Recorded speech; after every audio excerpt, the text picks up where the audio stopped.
tangan buat anugerahnya yang hebat. Lebih dahsyat lagi. Dia penyelamatmu, dia yang mengasihimu, dia juru selamatmu, dia Yesus HaMasiah. Engkau memberkati ibadah ini. Engkau memberkati hidup kami. Engkau yang memulihkan kami. Kami bahkan gak tahu bagaimana cara kami memulihkan hidup kami. Tapi Yesus HaMasiah Juru Selamat, Engkau yang memulihkan kami. Engkau yang gak pernah gagal untuk mengasihi kami dan terus mengasihi kami. Dan kami percaya kami ditopang kasih-Mu, kami hidup karena kasih-Mu hari ini. Kami yang buta, dulu kami buta, kami gak melihat kasih-Mu, tapi sekarang kami ditemukan. Kami melihat betapa hebatnya, betapa dahsyatnya Engkau dalam hidup kami.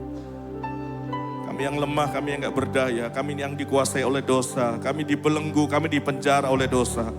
Tapi hari ini kami dimerdekakan oleh anugerah-Mu. Dan kami berjalan di dalam terang-Mu yang ajaib. Kami hidup di bawah anugerah-Mu, kami ada di dalam Kristus Yesus Tuhan. Dan kami dicurahkan, diberikan Roh Kudus-Mu untuk tinggal berdiam di dalam kami. Amazing grace. Anugerah yang tidak bisa kami bayar, yang tidak bisa kami beli, tapi kami bisa dapatkan karena Engkau sudah berikan itu, anugerahkan itu buat kami. Terima kasih ya Aba, ya Bapa. Terima kasih Roh Kudus. Berkati ibadah ini. Tuntun kami dengan firman-Mu.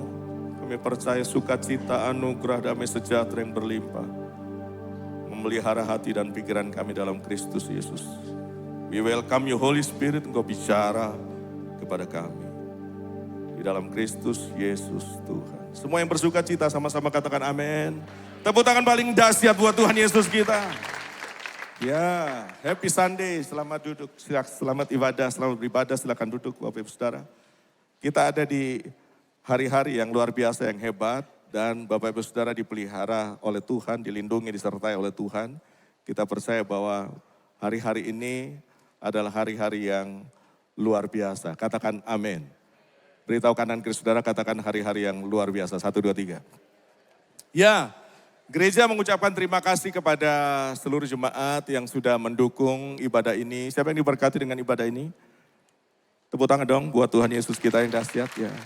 Lighting bisa menyala, kemudian listrik menjadi stabil, sound systemnya semuanya baik, semakin baik, dan gereja menyampaikan terima kasih sebesar-besarnya kepada Bapak Ibu Saudara, karena kita sudah melakukan penambahan gardu listrik ya sebesar 147 kVA dan pengaturan listrik gedung belakang semuanya sudah berjalan dan sudah dikerjakan dengan baik, dan dalam minggu ini sudah selesai, sehingga semuanya bisa lebih stabil dan lebih baik untuk kita beribadah di sini. Jiwa-jiwa yang datang kemarin mengikuti YLC pun, ya YLC sidang sinode semuanya sudah berjalan dengan baik, dan hari-hari ke depan akan menjadi lebih baik dan sangat baik. Ayo kita berikan kemuliaan, tepuk tangan buat Tuhan Yesus. Ya, puji Tuhan, hari ini saya ingin sharing tentang firman Tuhan dari satu hal yang menggelitik hati saya, yaitu tentang sebuah kebutuhan. Apa sih sebenarnya yang menjadi kebutuhan kita? Di awal pelayanan Yesus, Yesus berkata tentang jangan khawatir. Jangan khawatir tentang apa yang kamu makan, tentang apa yang kamu minum, tentang apa yang kamu pakai. Karena semua itu dicari oleh bangsa-bangsa, bahkan bangsa-bangsa yang tidak mengenal Tuhan, tidak mengenal Elohim, dicari.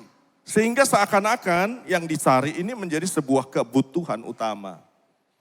Tapi pertanyaan buat kita hari ini adalah apa sebenarnya yang menjadi kebutuhan utama dalam hidup kita? Apakah pekerjaan, apakah penghasilan, apakah kesehatan, atau apa yang menjadi kebutuhan utama dalam kehidupan kita hari-hari ini?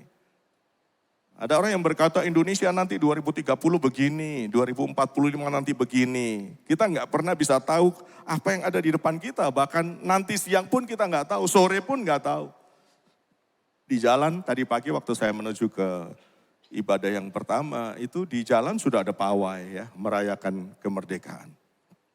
Ada banyak kegiatan-kegiatan, ada banyak hal-hal yang akan terjadi di depan kita. Bahkan kita tidak akan pernah tahu itu. Pertanyaannya adalah, bagaimana kita melihat kebutuhan kita terpenuhi bahkan di dalam keadaan-keadaan yang sulit hari-hari ini.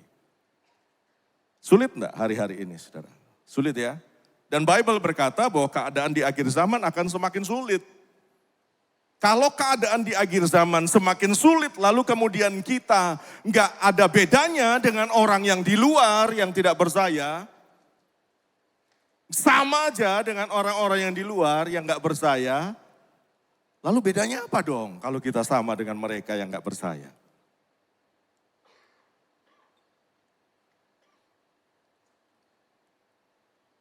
Apa bedanya kita dengan mereka? Apakah kekristenan sama dengan agama-agama yang lain? Justru kekristenan ini berbeda karena kita punya Tuhan yang bangkit. Yesus yang bangkit. Dan kebangkitan Yesus itu harus dirayakan setiap minggu. Bukan setahun sekali. Tapi setiap minggu. Membuktikan bahwa kita beda dengan mereka. Yesus bangkit. Yesus hidup. Yesus yang punya surga. Yesus yang menyelamatkan kita. Dan Yesus yang memelihara kita, menyertai kita dari hari ke hari. Yang lain gak bisa menyertai pengikutnya. Tapi Yesus menyertai kita. Sampai selama-lamanya. Tepuk tangan buat dia dong. Tepuk tangan lebih dahsyat lagi buat dia yang menyertai engkau selama-lamanya. Jadi bagaimana kita menjawab kebutuhan yang utama dalam kehidupan kita. Kalau saudara suka dengan tema khotbah, maka saya hari ini akan bicara tentang pribadi yang hadir. Ada orang yang janji, saya akan temani kamu, saya akan bersama dengan kamu, wah saya akan mensupport kamu. Tapi enggak ada, enggak jadi, dan enggak terwujud. Pribadi yang hadir, Yeshua HaMashiach, kalau dia janji, dia pasti akan lakukan, dia pasti akan genapi. Saya ajak kita sama-sama baca satu ayat saja di dalam Keluaran pasal yang ke-13. Keluaran pasal yang ke-13 ayat 21 dan ayat yang ke-22. Ayat ini sangat menarik karena di situ ada kata berjalan. Kita baca sama-sama ya dengan suara kuat ya. Ayat 21 dan ayat yang ke-22. 1, 2, 3. Yahweh berjalan di depan mereka dalam tiang awan pada siang hari untuk menuntun perjalanan mereka dan pada malam hari dalam tiang api untuk memberi mereka terang sehingga dapat terus berjalan siang dan malam. Dia tidak menyingkirkan tiang awan itu pada siang hari dan tiang api pada malam hari dari hadapan umat itu. Ini kisah ketika bangsa Israel dibawa keluar dari Mesir menuju ke Kanaan. Kalau Bapak Ibu Saudara, kita ada di dalam rombongan mereka, apa yang kita pikirkan? Kalau kita orang yang terperinci, orang yang niat memang benar mau pindah ini dari satu kota ke kota lain, niat pindah, memang benar-benar mau pindah, apa yang kita pikirkan? Oh, berapa lama kita akan sampai ke sana? Bagaimana kita sampai ke sana? Caranya seperti apa? Apa saja yang perlu kita bawa? Kalau memang kita niat untuk pindah dari satu tempat ke tempat yang lain. Tapi masalahnya yang harus dilewati oleh bangsa Israel pada waktu itu adalah mereka harus melintasi yang namanya padang gurun. Padang gurun yang gak pernah mereka bayangkan akan mereka lintasi. Tapi menariknya di ayat yang kita baca, ada diulang beberapa kali kata berjalan. Katakan sama-sama berjalan, 1, 2, 3. Ngomong sama sebelah saudara, berjalan. Kekristenan itu enggak berhenti. Kekristenan itu jalan. Iman saudara enggak berhenti. Enggak statis, enggak diem. Imanmu itu jalan. Kerohanian saudara dan saya itu enggak berhenti. Kerohanian kita itu dinamis. Kerohanian kita itu jalan. Nah, pribadi yang hadir itu akan ajak saudara untuk jalan. Jalan. Hal yang menarik dari apa yang saya pelajari dari ayat ini adalah tentang bagaimana di dalam ketidakpastian padang gurun, tapi Tuhan itu berjalan bersama dengan umatnya. Hari-hari ini semua nggak pasti, pekerjaan nggak pasti, penghasilan nggak pasti, keuangan nggak pasti. Semuanya bisa berubah dengan keadaan yang sangat cepat. Nggak pasti. Sementara kita butuh yang pasti-pasti. Kalau nggak bayar hari ini, mobil nggak diantar. Barang yang dibeli nggak akan pernah dikirim. Kalau nggak dibayar hari ini, oh minta tolong dibayar nanti 3 bulan lagi. Nggak bisa. 3 bulan lagi nggak pasti, belum tentu dibayar juga, saudara. Dan kita butuh yang pasti-pasti. Perjalanan bangsa Israel keluar dari tanah Mesir, mereka melintasi padang gurun, seharusnya mereka butuh yang namanya peta. Kalau kita perjalanan dari satu kota ke kota, kita perlu yang namanya navigasi, GPS. Kita butuh ini. Supaya apa? Tahu jaraknya, berapa menit kita sampai. Pasti gitu loh. Harusnya butuh ini. Tapi Tuhan nggak kirim GPS, nggak ada GPS-nya. Di tengah padang gurun yang nggak tahu utara sebelah mana, barat sebelah mana, timur sebelah mana. Kalau ada di tengah-tengahnya padang gurun, kita nggak pernah tahu kita ada di mana. Seharusnya mereka butuh yang namanya kompas. Tapi Tuhan pun nggak ngelempar kompas dari surga. Enggak. Mereka pun juga perlu yang namanya buku panduan, tapi mereka enggak punya itu. Jadi kalau orang bilang sekarang cul-culan wes, cul-culan. Tapi ayat ini menarik karena apa? Karena dimulai dengan kalimat Yahweh berjalan di depan mereka. Serunya di situ, saudara. Tuhan tidak pernah mendelegasikan kepada yang lain. Tuhan tidak pernah menunjukkan sesuatu yang lebih hebat dari dirinya. Oleh karena itu kenapa Tuhan memberikan dirinya sendiri hadir? Karena enggak ada yang lebih hebat dari dirinya. Yang membuat kepastian di dalam kehidupan kita bukan pekerjaan saudara. Bukan penghasilan keuangan saudara. Yang memberikan kepastian di dalam kehidupan saudara adalah kehadiran Tuhan di dalam hidup saudara. Enggak ada yang paling pasti daripada itu. Kekristenan bukan tentang menemukan jalan yang benar dengan kekuatan moral kita. Wah, kita kudus, kita hidup benar, kita berusaha untuk melakukan segala sesuatu dengan kekuatan, dengan usaha upaya kita. Kekristenan adalah tentang menyadari bahwa kita buta dan kita tersesat. Kita ini gampang melenceng-melenceng, gampang keluar jalur, saudara. Stres sedikit keluar jalur, bingung sedikit keluar jalur, betul ya? Seringkali kita ini judek. Nggak tahu harus ngapa-ngapain, kita keluar jalur. Tapi kekristenan itu adalah tentang Sang Pencipta semesta, dia turun dan dia berjalan di depan kita. Berjalan bersama dengan kita. Nah, bayangkan saudara, bangsa Israel ini sekian lama mereka ada di dalam sebuah zona, sebuah area, sebuah kota yang bernama Mesir. Dan di Mesir mereka diperbudak. Sekumpulan orang yang diperbudak sekian lama, ditekan sekian lama, dipukul sekian lama, diintimidasi sekian lama, kemudian keluar bareng-bareng. Para budak yang trauma ini keluar dan ada di padang gurun. Kalau panas, panas banget, panas menyengat, bahkan mematikan. Kalau dingin bisa membuat beku dan mematikan juga.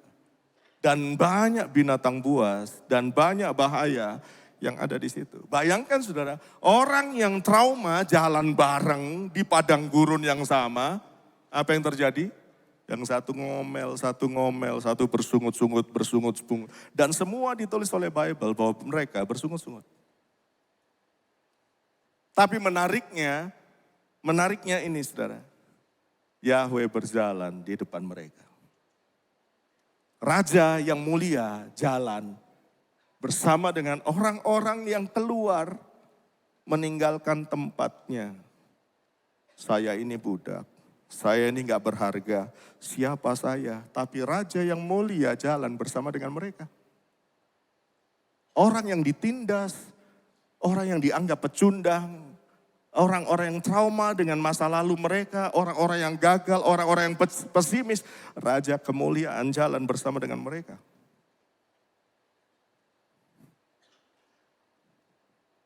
Kondisi kehidupan yang paling ekstrim ada di padang gurun.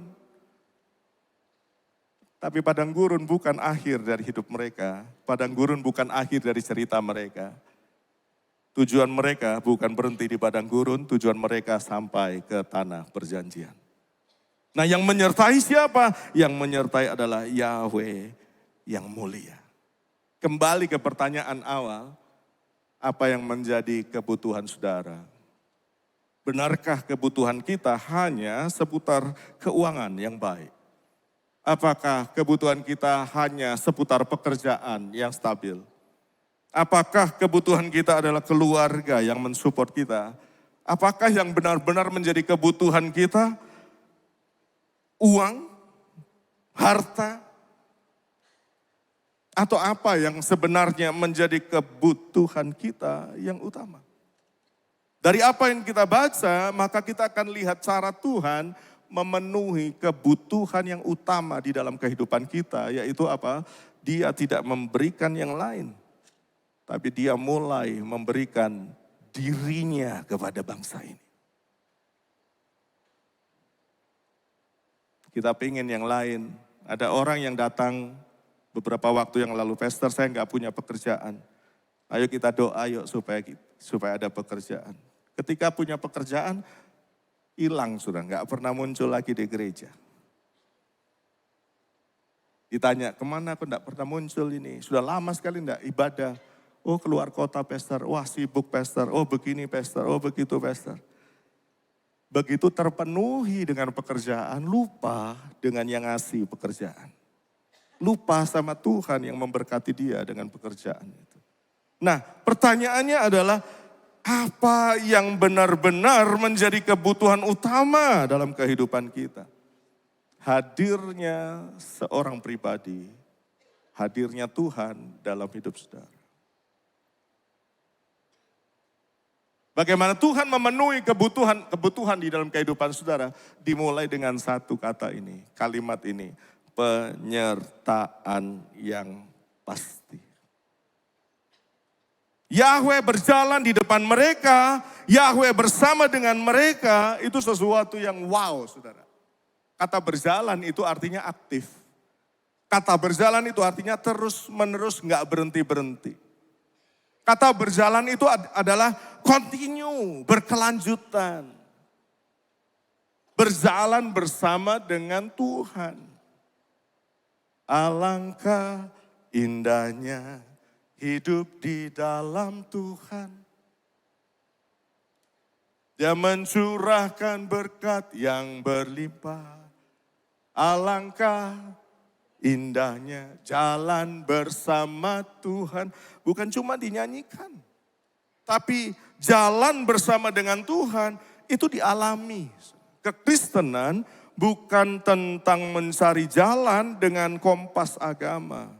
Melainkan tentang pribadi yang selalu hadir. Kekristenan itu tentang Tuhan yang selalu ada. Kita tidak merasakan Tuhan bukan hanya di gereja. Kita merasakan Tuhan itu setiap hari dalam hari-hari kita, dalam setiap kegiatan, aktivitas kita. Penyertaan Tuhan itu pasti. Keuangan gak pasti, pekerjaan gak pasti, gak ada masalah. Kenapa? Penyertaan Tuhan yang pasti akan menolong saudara untuk menemukan pekerjaan yang pasti. Penyertaan Tuhan yang pasti akan menolong saudara untuk mendapatkan penghasilan yang pasti. Bahkan ketika nggak ada penghasilan, saudara dipelihara dengan penyertaan yang pasti dari Tuhan. Siapa yang pernah ditolong Tuhan? Minggu lalu ditolong, bulan lalu, tahun lalu ditolong, bulan-bulan masa-masa yang lalu ditolong Tuhan. Angkat tinggi tangan saudara. Percaya ditolong lagi. Siapa yang percaya ditolong lagi? Siapa yang tolong saudara? Tepuk tangan dong buat yang tolong saudara. Tepuk tangan lebih dahsyat buat yang tolong saudara. Yang menyertai saudara nggak pernah tidur. Yang menyertai saudara nggak pernah diam, nggak pernah biarkan saudara. Penyertaannya pasti.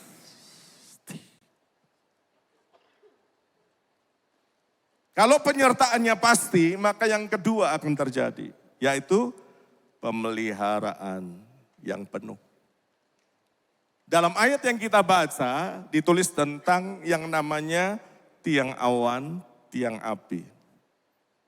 Tiang awan, tiang api ini bukan fenomena alam. Tiang awan, tiang api itu teofani. Teofani itu dalam bahasa teologi itu artinya apa? Penyataan Tuhan. Tuhan yang nampak. Tuhan menyatakan dirinya. Teofani. Tuhan yang hadir, dia yang menunjukkan dirinya, aku ada. Ini bukan gejala alam, fenomena alam, enggak. Tetapi ketika mereka ada di sebuah tempat yang namanya padang gurun, saudara jangan takut dengan yang namanya padang gurun. Atau yang disebut dengan lembah bayang-bayang maut. Karena kita akan lewat. Sama-sama katakan lewat, 1, 2, 3. Kita akan melewati. Kita tidak akan pernah berhenti di situ. Kita akan melewati dan kita sampai kepada tujuan kita. Katakan amin. Masalah tidak bisa menghentikan saudara.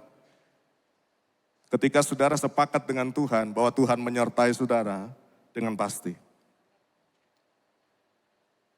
Persoalan pergumulan tidak akan pernah bisa menghentikan hidup saudara. Ketika kita setuju dengan Tuhan, setuju dengan firman Tuhan bahwa penyertaannya itu pasti. Kalau kita tahu bahwa penyertaan Tuhan pasti, maka kita akan mengalami yang namanya pemeliharaan yang penuh. Siang hari ada tiang awan, malam hari ada tiang api. Dan menariknya dari ayat yang kita baca, itu ada kata berjalan. Sama-sama katakan berjalan. Lebih kuat lagi berjalan, 1, 2, 3. Nah mereka berjalan, mereka ada di padang gurun, itu mereka gak bangun rumah. Mereka punya tenda. Mereka tidak bangun sebuah tempat kediaman yang permanen. Mereka bangun dengan tenda. Kenapa? Ketika tiang awan ini bergerak dan tiang awan ini berjalan, mereka harus ikut tiang awan ini. Sampai kapan? Ya sampai dia berhenti, saudara. Makanya kekristenan itu adalah tentang saudara berjalan dengan Tuhan. Kalau orang lain nggak ngajak saudara jalan, nggak apa-apa. Yesus akan ajak saudara jalan. Dan ketika dia bawa saudara jalan, jalan saja dengan Tuhan. Jalan saja dengan Tuhan.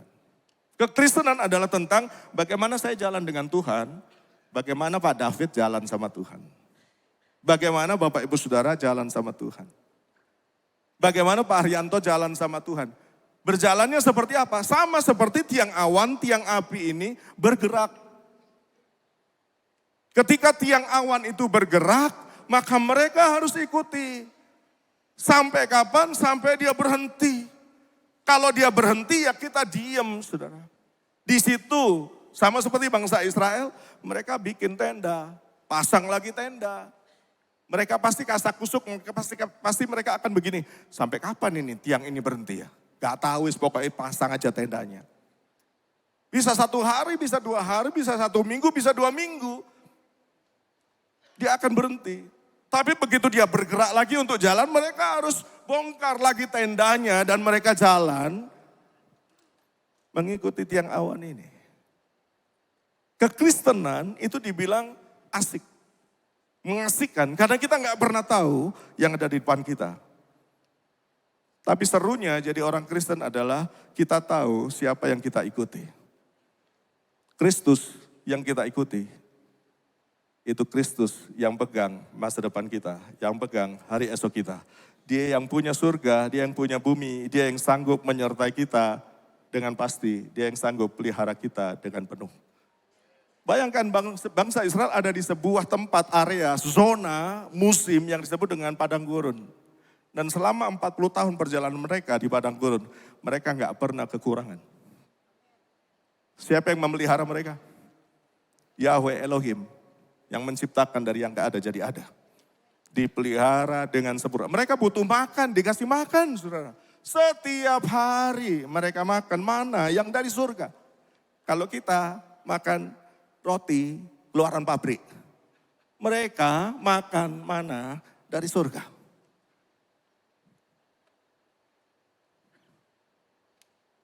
Wah, kalau makan mana terus bosan, minta daging, dikirim burung puyuh, saudara. Dan mereka makan sampai kenyang. Pemeliharaannya sempurna. Pemeliharaannya penuh. Sampai kapan mereka dipelihara dengan mana? Sampai mereka masuk ke tanah perjanjian. Di tanah perjanjian mereka dipelihara enggak? Mereka dipelihara dengan apa? Mereka bekerja dan mereka menanam, mereka menabur. Mereka menuai dari apa yang mereka tanam. Tanah yang ditempati bangsa Israel ada padang gurun. Tapi Bible bilang padang gurun diubah menjadi tempat yang hijau. Tempat yang gak subur, jadi subur. Masalahnya bukan tempatnya. Tapi Tuhan yang memelihara dengan penuh. Itu yang membuat tempat itu jadi subur. Mau di tempat di mana sudah berada, sudah pergi, sudah bekerja, gak ada masalah. Yang penting Sang Pencipta, Juru Selamat saudara, Yesus Tuhan, Dia menyertai saudara dengan pasti ada di situ. Yusuf diberkati karena disertai. Kita nggak bisa mengambil berkat itu sendiri tanpa penyertaan Tuhan. Nggak bisa. Ketika Tuhan sertai saudara, maka pemeliharaannya itu penuh. Tiang awan itu bicara tentang anugerah yang menaungi. Panas sekali. Mungkin kalau dikatakan panasnya panasnya di padang gurun, kalau nggak ada tiang awan, itu sama seperti orang hari-hari ini disebut dengan burnout, kelelahan, capek. Karena struggle, karena pergumulan. Saking capeknya, saking panasnya, saudara. Masalah nggak selesai-selesai. Tapi mereka dinaungi dengan yang namanya tiang awan. Kalau dikatakan tentang kegelapan dan keadaan yang paling mengerikan adalah ketika malam datang. Saya catat di sini. Malam yang membekukan, yang membuat orang kehilangan pengharapan, mereka alami yang namanya kesepian, mereka mengalami krisis di dalam dirinya, mereka mengalami kegelapan yang sepertinya nggak berhenti-berhenti, nggak selesai-selesai. Tapi kehadiran tiang api itu memberikan jalan buat mereka. Memberikan semangat. Kita nggak berhenti di sini, kita akan jalan lagi. Kita akan jalan lagi.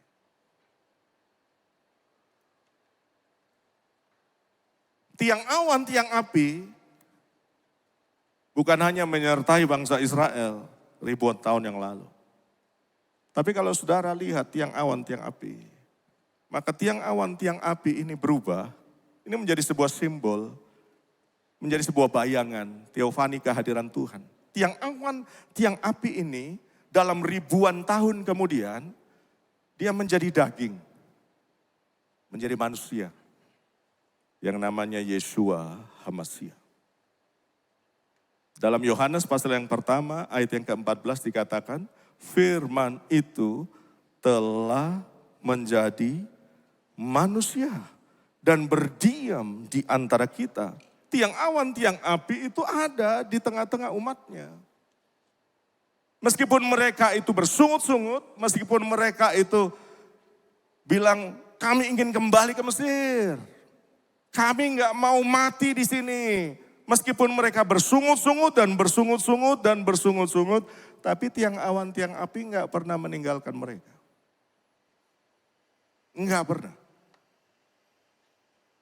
Ribuan tahun kemudian, tiang awan, tiang api ini berubah, menjelma menjadi daging, menjadi nyata, dan tiang awan, tiang api itu berdiam, menjadi tabernakel, menjadi Immanuel di antara umatnya, di antara saudara dan saya. Firman itu telah menjadi manusia dan berdiam di antara kita, dan kita telah melihat kemuliaannya, yaitu kemuliaan sebagai putra tunggal Bapa yang penuh anugerah dan kebenaran. Yesus turun ke dunia, dia membawa tiang anugerah dan tiang kebenaran secara sempurna. Tiang awan, tiang api yang memelihara bangsa Israel dengan penuh di padang gurun. Itu adalah Yeshua HaMasyiah yang menyelamatkan saudara, yang menebus saudara dengan sempurna 2000 tahun yang lalu di kayu salib. Kita cemberut, kita keluar jalur, kita bersungut-sungut, dia nggak pernah tinggalkan kita. Dia menyertai kita dengan pasti. Dia memelihara kita dengan penuh. Dia sudah tebus engkau, saudara dan saya, dengan sempurna. Nggak ada yang bisa beli surga.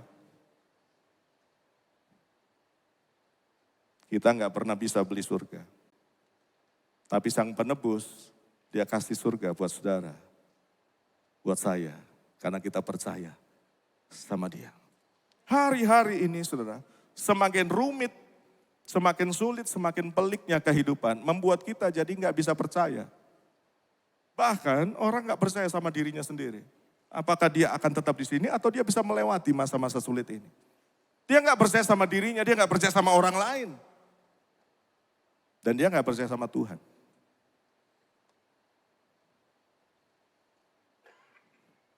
Kebutuhan utama kita hari-hari ini dalam keadaan yang sulit. Keadaan yang gak pasti, kebutuhan utama kita adalah hadirnya Sang Pribadi itu. Yang mengasihi kita, yang menyelamatkan kita, yang menyembuhkan kita, yang memulihkan kita, yang menolong. Kalau dia bergerak, berjalanlah bersama dengan dia. Ikuti, ikuti, ikuti. Perjalanan orang benar itu akan semakin naik sampai rembang siang hari. Perjalananmu itu akan terus naik. Meskipun kelihatannya berliku-liku, belok-belok, tapi akan terus naik bersama dengan Tuhan. Ada penyertaan yang pasti, katakan amin.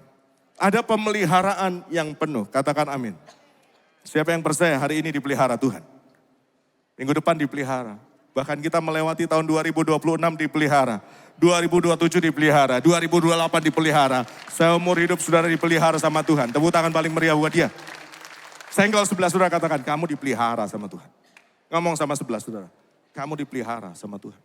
Yang memelihara saudara dan saya itu hidup. Dia bangkit, dia menang.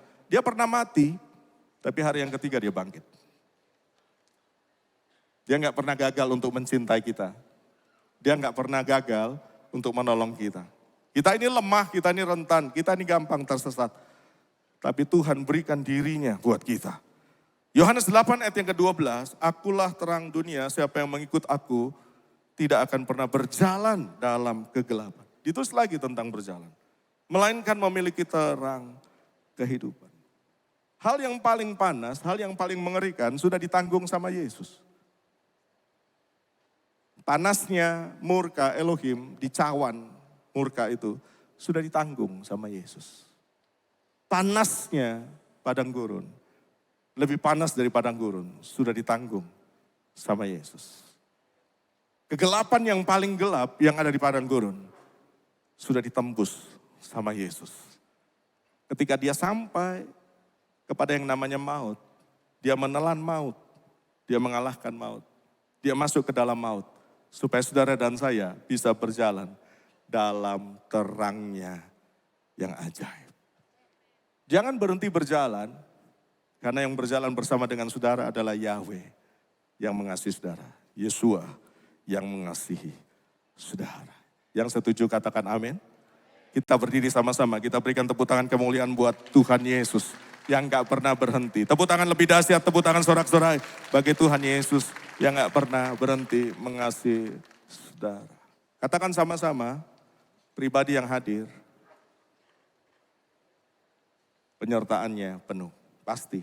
Pemeliharaannya penuh, penebusannya sempurna. Kasih tos kanan kiri saudara, Tuhan Yesusmu hadir dalam hidup saudara.